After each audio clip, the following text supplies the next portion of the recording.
During the process of buying a home, you're going to run into different words, acronyms, different things like that you probably have never heard of and probably never need to know again until you buy your next house. But here are the top 25 key terms may come up as you're looking to buy a home. So 25 things that you need to know so that you know and understand what the heck we're talking about when we're bringing up a certain term. So number one is principal. When we're talking about principal, we're not talking about the elementary school person that's in charge. We're talking about the amount, your payment that goes towards what you owe. If your payment is $1,000 a month and the first month you make a payment, it's very possible that 800 of it is going towards interest and 200 is going towards principal, or essentially that original loan amount. Okay, so if you borrowed $200,000, that first month you'll now owe $199,800 because a portion of your payment went towards principal, the balance that you owe. The second term is interest. Makes sense. We just talked about principal, but interest is obviously the portion that you're paying for borrowing that. So if you have a 6, 7, 8% interest rate, that means a portion of your payment is going towards interest. That's again the cost of borrowing that money. Number 3 is mortgage. What is a mortgage? A mortgage is essentially the loan against your property. If you ever played a Monopoly, you have the boardwalk or Park Place or those different things. Essentially, if you mortgage the property, you're taking out a loan on property. And that's what a mortgage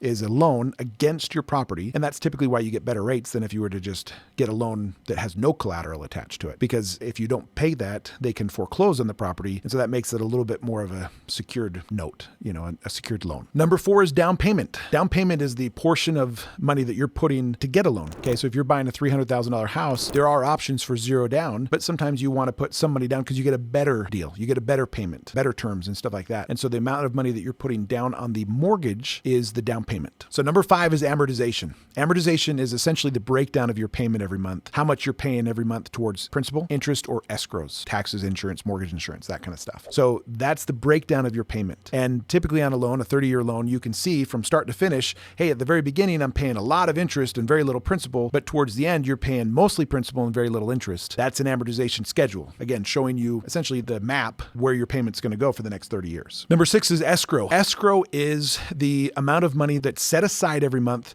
that typically is going to pay one of 3 things, either your homeowner's insurance, your property taxes, or your mortgage insurance. Now, the reality is your homeowner's insurance and your property taxes are typically paid once a year, but that's a large bill, very large bill for some homes. And so instead of making this large lump sum, we have it set aside in escrow, which means essentially every month you're taking a portion of your payment and it's setting it aside for homeowner's insurance and property taxes. That way, when the homeowner's insurance or property taxes is due, there's enough money in that account to pay those things for you. Now, that is actually the only part of your payment that can never change, okay? Because obviously taxes may go up, insurance may go up. And so if that happens, your payment is going to need to go up too. Oftentimes, if you're doing a 30-year fix, the principal and interest is set and that will never change, but the escrows may. So that's sometimes why your payment would go up. Number 7 is closing costs. Let's say you're doing a zero down loan. And so you're thinking, hey, I don't have to come up with any money. The reality is there are closing costs attached to a loan. So you have underwriting fees, you have points if you want to buy down their interest rate, you have title fees, you have appraisal, you have homeowner's insurance and taxes, escrows and different things like that. And so you have a fair amount of things that you have to pay for when you buy a home. Now, a lot of times you can get the sellers to pay those closing costs for you. So theoretically, you can do a zero down loan and also have zero money going towards closing costs because you're having the sellers pay those for you. But it's good to know and understand what closing costs are. Okay. Those are, again, the costs attached to getting a loan. Number 8 is credit score. What is a credit score? The best way I can describe credit score is it's your trustworthiness with society and at least financially. And so it's showing that, hey, I pay my bills on time. I owe this much, or I'm not too, loaded as far as debts go. Because again, that's sometimes what hurts your credit is maybe you have too much debt, and stuff. And so credit score is, again, that trustworthiness scale, at least on a financial perspective. Number 9 is fixed rate mortgage. A fixed rate mortgage means essentially that interest rate is fixed, okay? Fixed for 30 years, 15 years, whatever the period of time is, but it's fixed. It will never change. Number 10 is adjustable rate mortgage. Fixed rate mortgage never changes. An adjustable rate mortgage does change. It typically has different parameters, meaning it can't change too much in a certain period of time. And a lot of times it is fixed for a certain period of time also, but the whole point of an adjustable rate mortgage is it is variable, okay? Meaning it can change. And oftentimes you can get a little bit better rate on a variable mortgage versus a fixed rate mortgage. Not always though. Sometimes the market doesn't like those kind of loans. And so actually fixed rate mortgages are better. Just depends on the market, but that is the difference between those two. Number 11 is refinance. What does it mean to refinance? A lot of times people kind of don't understand what that term means. Think of it this way. Essentially, if you bought a home for $300,000 and let's say you owe $290,000, okay, when you bought the home, it has 6% rate. Let's say interest rates fall to a 5% rate. You want to change the rate on the $290,000 that you owe. And so you can do what's called a refinance on that loan. You're essentially getting a new loan for $290,000, paying off the old loan for $290,000, and now the new loan is at 5%. Now, it depends on what you owe. So if you bought the home and you owed $290,000, but let's let's say it's a year later, now you only owe $280. Well, you're only refinancing $280 then. Okay, it's not like you have to start back over at $290. It's whatever you owe. That principal balance is what we're refinancing, and we're changing that rate to the lower rate. You can also do a cash out refinance where maybe you want to pull out cash and different things like that. But essentially, a refinance is just redoing your loan. That's what a refinance is. Number 12 is private mortgage insurance.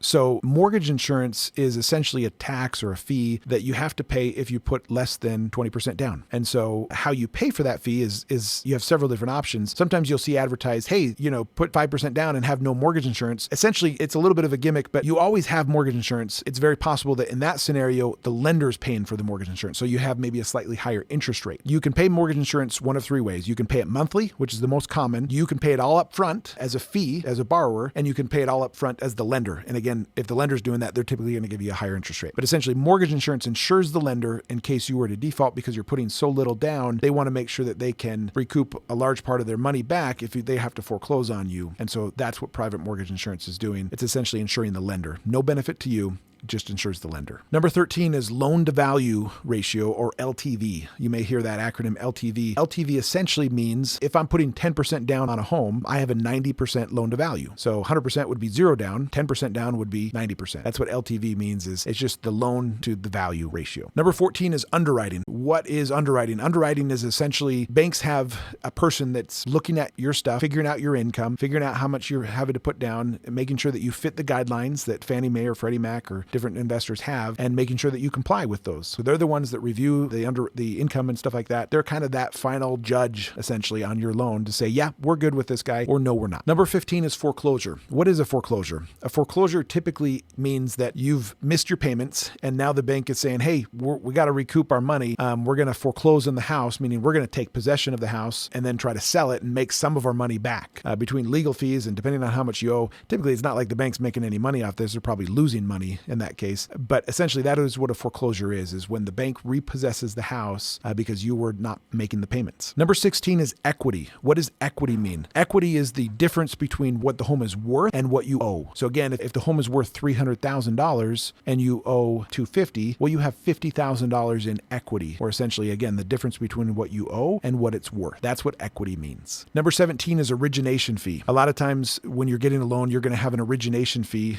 for the lender to, hey, you're working with us, we're charging, this amount to work with you. You don't always have an origination fee. In fact, a lot of times what you're going to have is maybe points to buy down the rate and stuff like that. But origination fee, in short, is essentially the cost that the lender is charging to do the loan for you. Number 18 is points, or discount points. Points is a little bit different than origination fee. Points is essentially saying, hey, if the rate is 7% and there's no points, that doesn't mean that's the rate you have to get. You can actually pay 1 point and maybe you get a 6.5 rate. Maybe at 6.25, it costs 2 points to get that rate. Essentially, you're buying down the rate for a fixed portion up front. And the reason someone would want to do that is if they think rates are never going to go down, they may want to really try to lock in a low rate now and pay a bunch of points to get that low rate. And over time, you're going to make that money back, right? So if you're saving $200 a month, but it costs you, $5,000 up front, hey, over time, you're going to make that money back, right? There's a break-even point at some point. That's why you would pay points to get that better rate. Now, if you think rates are going to fall, probably don't want to pay a whole bunch of money to get a better rate, because reality is in a short period of time, you're going to refinance and then you'll have wasted that money previously to get that lower rate that you didn't really get to enjoy for that long, and you never hit that break-even point. Number 19 is pre-approval. A pre-approval is essentially saying, hey, we've checked your income, we've checked your credit, we've possibly ran it through an AUS, automated underwriting system program, double check that you qualify and different things like that. Essentially, it's saying, hey, you're good to go. Now, having done this for a while, I will say pre-approvals doesn't mean that you're always good. Ideally, with me, it does, but not every loan officer knows what they're doing, and so sometimes it's not always 100% accurate. But in theory, that's what a pre-approval is essentially saying, hey, we've looked at things and yeah, you're good to go. Number 20 is title insurance. Title insurance is one of those fees that a lot of people wonder, hey, why I have to pay this? It is important. It essentially ensures you and the lender that there's no extra liens on the property, and that, any kind of legal action to, put their lien first is good. This also helps with construction. A lot of times, maybe some sub wasn't paid and they're going to come back to you and say, hey, you owe us money because you own the house now. If you have title insurance, that'll theoretically help you with some of those potential liens that takes place. Number 21 is deed. The deed is essentially the transfer of ownership from one person to another. This shows that, hey, John Smith owned it and now Jill Smith owns it. Okay. It's a deed that transfers that ownership. Number 22 is home inspection. A home inspection is essentially something that borrower you would order on your own, not typically something that the lender does, but it's you checking to see that the home is not a lemon. There's not any problems with it. Or if there are problems, what are they? So that way going in wide open eyes what's happening and what you're walking into. That's what a home inspection is. Number 23 is appraisal. An appraisal is essentially similar to a home inspection in that he is looking for big things wrong with the home. If there's a hole in the roof, yeah, he's going to catch that, right? But a home inspection is super detailed, whereas an appraisal is kind of, again, big picture, looking at everything. The main purpose for an appraisal is value. He wants to make sure that this home is worth what you're buying it for. Or if it's a refinance, hey, what's this home worth? Compared to other homes that are selling in the market. Number 24 is contingency. So what is a contingency? Contingency is typically attached to a contract and it's saying, hey, we'll buy this home, but it's contingent on us getting financing, us making sure that the appraisal comes in, us checking the home to make sure that there's not any big problems. Those are contingencies, essentially reasons that you have to get out of the contract if the home ends up being a lemon or doesn't appraise or you can't get a loan. Number 25 is balloon payment. Not super common nowadays, but a balloon payment is essentially saying, hey, maybe you're doing a 30-year loan, but it's due in 15, which means essentially you're making payments on it as a 30-year loan, but at year 15, you have to come up with the lump sum of the loan. Again, not super common, not something that happens a lot, but that is what a balloon payment is. Hopefully understanding these terms, these 25 terms, will help you as you start to do a loan, because again, some of these things people don't understand, and if you understand it, it helps you to hear and understand some of the lingo, the words that are thrown around that mean something and help you better understand the process of buying a home.